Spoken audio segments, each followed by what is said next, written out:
Hello, freedom seekers. Jeremy Chambers, Independence Acres Homestead, here in Columbia, Tennessee, down at the How to Homestead in a Weekend conference with Homesteaders of America. We're really excited to be here. Stick around and we'll show you what's going on.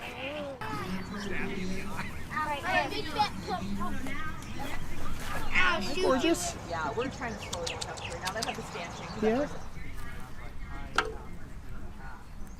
How do we want to position the nest boxes? We want to position the nest boxes away from early morning sun. In our egg mobiles, which we move behind the cows all the time, of course, we're moving them around, all the fields. They're always in a different position.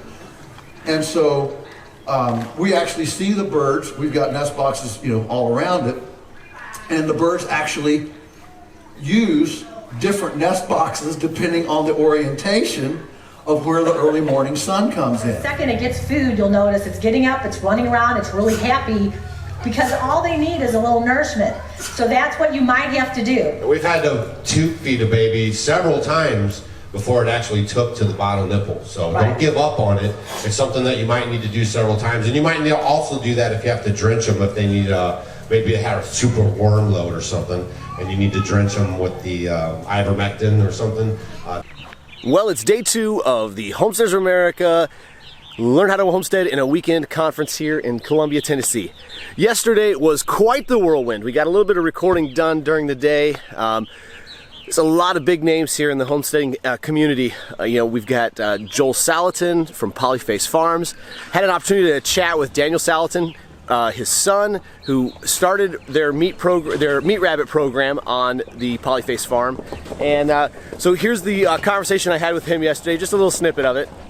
So it's great just to chat with a fellow bunny lover. That's right, that's right. Because you guys have been doing rabbits for how long now? Goodness, let's see, I started when I was like 8 years old, so pushing 30 years now. Oh, wow. Over 30 years. Okay. And yeah, it's been fun. It's had its ups and downs, obviously, but... What's your market like? Market? You're selling processed rabbits. Sure, correct? selling processed rabbits and some breeding stock. Breeding stock, people come to the farm, pick it up, that's easy. Market is individuals, some restaurants. It really took the hit for the last 2 years. That has been a real bummer. Trying to get back into it. Actually, at my peak, I was selling 1,000 rabbits a year, and now we dropped way back, and so we're actually having to kind of work at the marketing to get back up there a little bit. But it's steady. Okay, and, so your demand has increased more with individuals lately?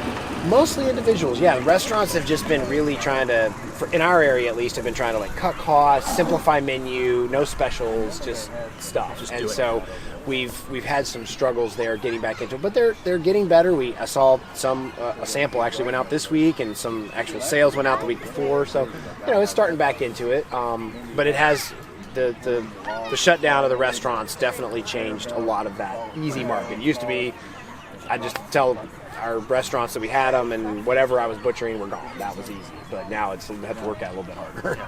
Okay, sure. Well, appreciate it. Thanks for your time. Good to chat with you guys. Best luck to y'all. Thank you. Awesome. Blessings. Some other names you might recognize: Mike Dixon from the Fit Farmer, Pork Rind, the Pork Evangelist, and just all kinds of big names here. Had a chance to shake hands with most of them. Doug and Stacy from Off Grid with Doug and Stacy, and these are just some of the names that are here today and here this weekend to help educate those who are looking to create their homestead on their property. And I tell you what, the weather has just been absolutely gorgeous. I got a little bit of a sunburn yesterday, a little red, so gonna try to mitigate that a little bit more. Our meat rabbit class yesterday went off without a hitch. We had about 150, 200 people in the tent with us, learning a little bit during our lecture time. Okay, cuniculture. What is cuniculture? Basically, it's just a really fancy word that means the agricultural practice of breeding and raising domestic rabbits as livestock for their meat, fur, wool, or other byproducts. And then we had, almost 70 people show up at a processing area that we had where we actually did some hands-on processing of meat rabbits here with the participants at this conference. So it was a real hands-on experience for these people. So we're really happy to be able to share our love of cuniculture with new people each and every time that we attend this conference. Today we're going to be just focusing on getting those rabbit carcasses that we processed yesterday packaged and set up and ready to hand out to some of the conference attendees so that they can take the rabbit meat home and try it for the first time. And then we're going to be teaching a kids class. So we're really excited to be able to participate in that kids class, and obviously we're not going to be talking about, you know, processing rabbits with the kids, just going to be playing some games that are kind of rabbit themed.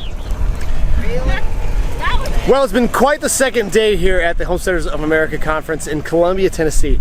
I actually got to sit on a speaker panel with, like I said, some of the biggest names in homesteading today. Joel Salatin, you know, Doug and Stacy, Sean and Beth Daughtry, and just the list goes on as far as the people that I was able to rub elbows with today. And you know what, this is just, once again, even though this is something we've done before, it still was a once-in-a-lifetime experience. And we look so forward to being able to experience this again. So if you're looking for a sense of a place to belong and you want to learn about homesteading, so even if you're already a homesteader but you're looking for some advice on how to do things a little bit better and just kind of take things to the next level, really check out Homesteaders of America. Check out their conferences both in Virginia and here in Tennessee. And you know, it's time to just start doing and start earning a little bit more freedom each and every day. Well, we really appreciate you guys tagging along with us on this wonderful adventure down in Tennessee. Don't forget to like and subscribe so that you don't miss out on any updates and any of the future goings on the homestead. Really appreciate you, and until next time, God bless.